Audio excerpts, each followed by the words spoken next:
Welcome to Gone Fishing, a show diving into the cybersecurity threats that surround our highly connected lives.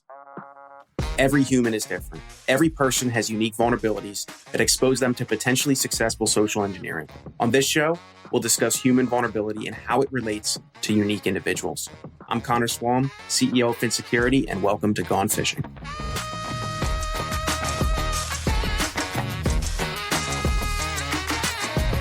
Hey everyone, welcome back to another episode of Gone Fishing. I'm your host, Connor, the CEO at Fin, and today I am joined by not only a great friend of mine, but the founder of SaaSleo, John Harden, who was then acquired by Auvik, and he's now the senior product marketing manager for SaaS at Auvik. How are you, John? I'm good. Appreciate you having me here, Connor. I'm excited to talk about our subject today. We've got a lot of good things coming up.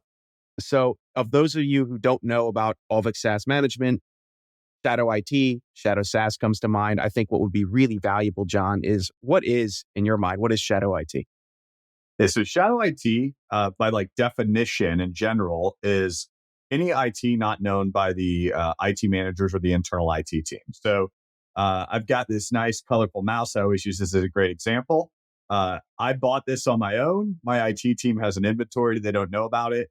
It could be considered Shadow IT. It is something that I'm using to get my job done. That the IT team hasn't sanctioned. But Shadow IT can also rear its head in way worse forms, such as file sharing tools, third-party platforms that aren't supposed to be being used.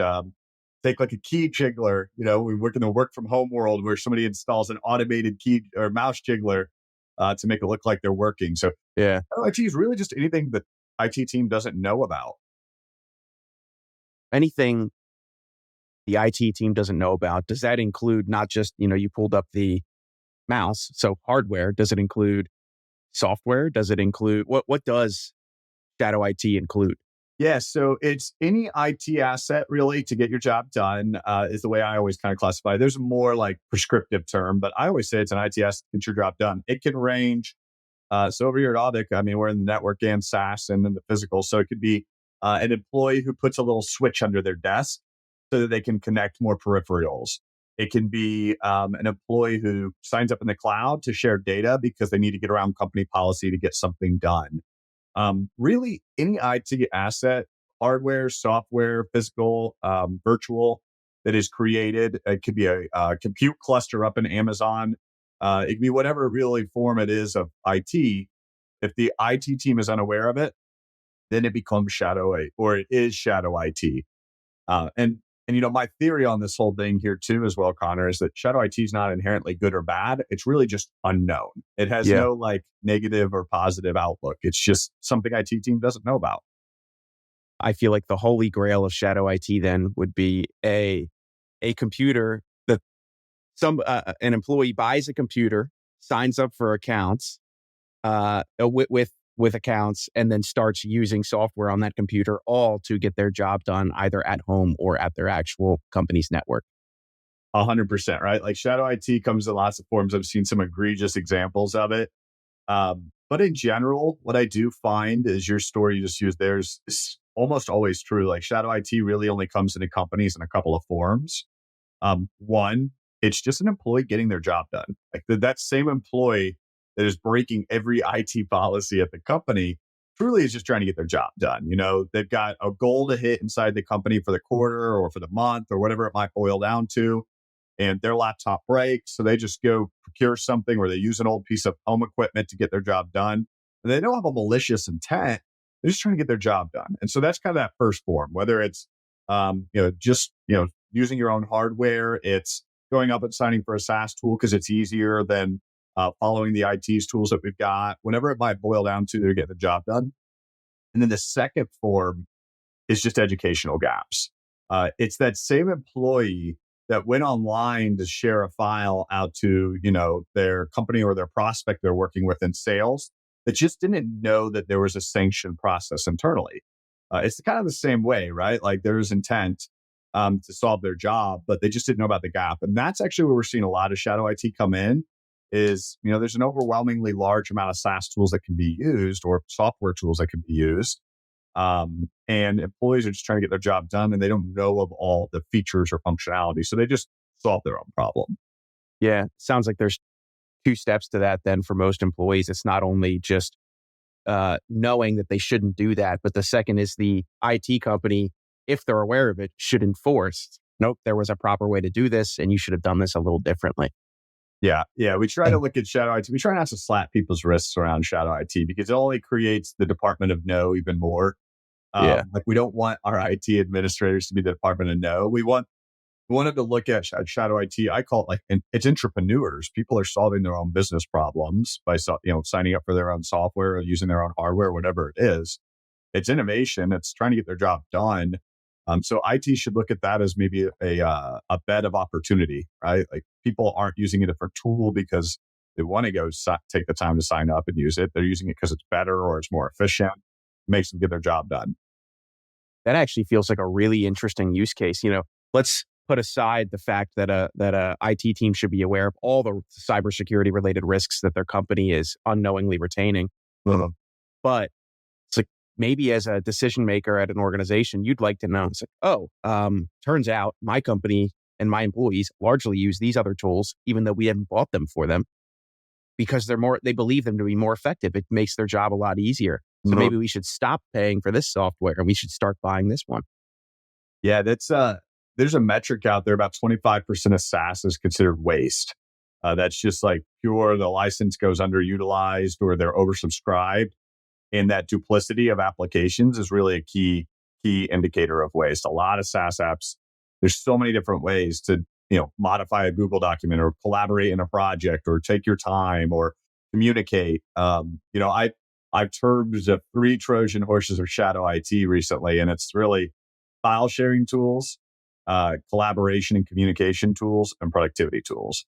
Those are your 3 Trojan horses. And it's just because there's so many options and so many people tend to lean into those types of tools to get their job done. Yeah, I can't tell you how many times I've gotten a Word doc and instead of trying to do anything with it, I just go straight to, honestly, if you didn't know about the shortcut, docs.new, Okay. will open up a brand new Google Doc right on your screen. It's like, not only is that tool free, like a lot of Google's tools are free for what ends up being a very long period of time and high usage, but it's just so convenient too. Now, is docs.new, is that a Google feature or is that just a website that is available that you can transfer to? That's a Google thing where it just automatically ports to Google Docs and opens up a brand new Google document for you. And you can do sheets.new. You can do whatever their PowerPoint version is as well. It's just like a hidden feature of Google to open up a brand new document really easily. Yeah, the reason I asked that is there's actually one of the really large things we see out in shadow IT space is employees doing something similar to that transformation of data. So I have a PDF, I want it to be a PNG. So I go online and I Google PDF to PNG. Everybody's done this, whether it's PDF to PNG, whether it's like JPEG to bit, whatever it boils down to. Everybody's used those online converters. But this gets to the heart of shadow IT. So nobody actually cares about shadow IT. What they care about is the data going into the shadow IT. Every cybersecurity program is built around the data. So, I'm glad that, docs.new is a sanctioned Google's tool, but there's a lot of people that will go online. They'll put their tool in an online converter. They'll upload some, potentially it's maybe just a white paper they're converting to PNG, so no big deal. But maybe they put a customer list in an Excel spreadsheet to get this thing over.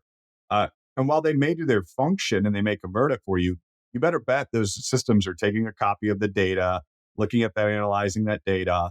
And that gets to the heart of shadow IT. It's that business data. Nobody really is too upset if you're using a productivity tool, communication tool, file sharing tool, because they're not really worried about the tool. They're worried about the data you're putting into the tool. And those tend to be the ones that have a lot of that sensitive company data in it. Yeah, you got to be really aware of a lot of people are talking about this now with ChatGPT being used by, and I imagine y'all see a ton of employees using ChatGPT when it's not sanctioned by the company. Yeah. And who knows where that data is going. In theory, I was talking with our buddy Wes Spencer about this. It's like, in theory, isn't it possible for somebody across the world to send the right prompt to ChatGPT and get your data back out of it? Mm-hmm. Well, I don't know enough to say yes or no, but the fact that the question can be asked is scary. What I can tell you, Connor, is we have looked at the data. So you didn't even know this, so perfect tee up, but we have looked at the data. So across our base, and we validated it with other people on the doing the analysis of this information. 8% of the US workforce has tried ChatGPT, which doesn't sound overwhelmingly large until you think about, how much of the workforce doesn't normally sit at the computer, how much of the workforce doesn't normally have like a desk job. It's actually a pretty seriously large number. And what was found then, and this isn't our study, but another study that kind of corroborated the data, half of those people put sensitive company data into it. So like take Samsung, for example. The Samsung case is a pretty pillar case where Samsung had data exfiltration because employees were putting data into it, not because of their lack of knowledge on how open models work. And so that was it's just one case. But the way I look at it with Shadow IT, visualize it in my head is whether it's ChatGPT as a productivity tool, whether it's WeTransfer as a file sharing tool, whether it's Slack or Discord or, WhatsApp as a communication tool. Every time you're using those tools, you're almost like leaving a droplet of data all over the cloud. And think about all of that you leave behind individually when you sign up for these tools. You little piece of data here, a little piece of data here. You don't know how much data, by the way, you get when you click that sign in with Google or sign in with Microsoft, how much data the SaaS tool gets about you. So you leave all these breadcrumbs around the internet that can be then attacked by bad actors. So that's you. And then compound it by a company with 1,000 employees or compound it with a company by 5,000 employees. And you've got shards of data all over the internet that can be used as entry point vectors, whether it's a supply chain attack. Maybe they went in and they supply chain attacked one of those third-party vendors, got a little bit of your information and used it to enter in somewhere else, like we saw with MGM and the Active Directory escalation up to Okta or something like that. So that's the fear. It's not the shadow IT. It's that droplet of data that people are leaving all over the cloud.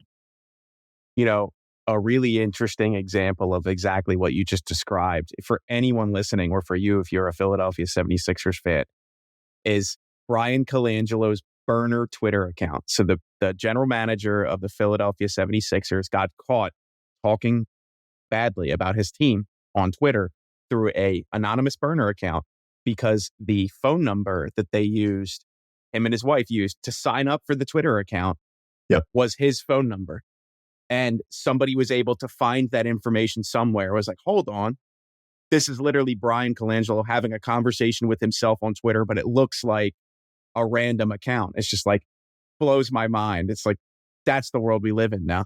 Yeah, that trail of data. Fortunately, that looks bad for the GM, of course, right? Like that's bad. He got fired. Wow, that's very bad for the GM.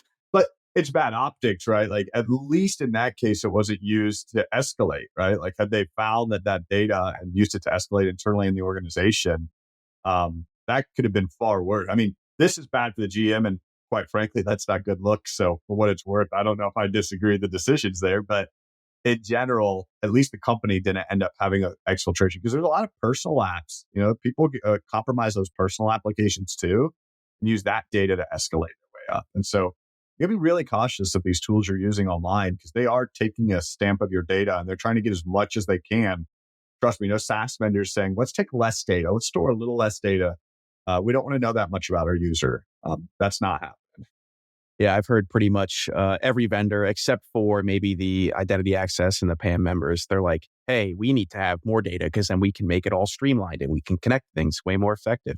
Yeah. But what I hear is, sure, but let's not pretend we're trading off security for the sake of convenience here. But let's just be aware that we're doing.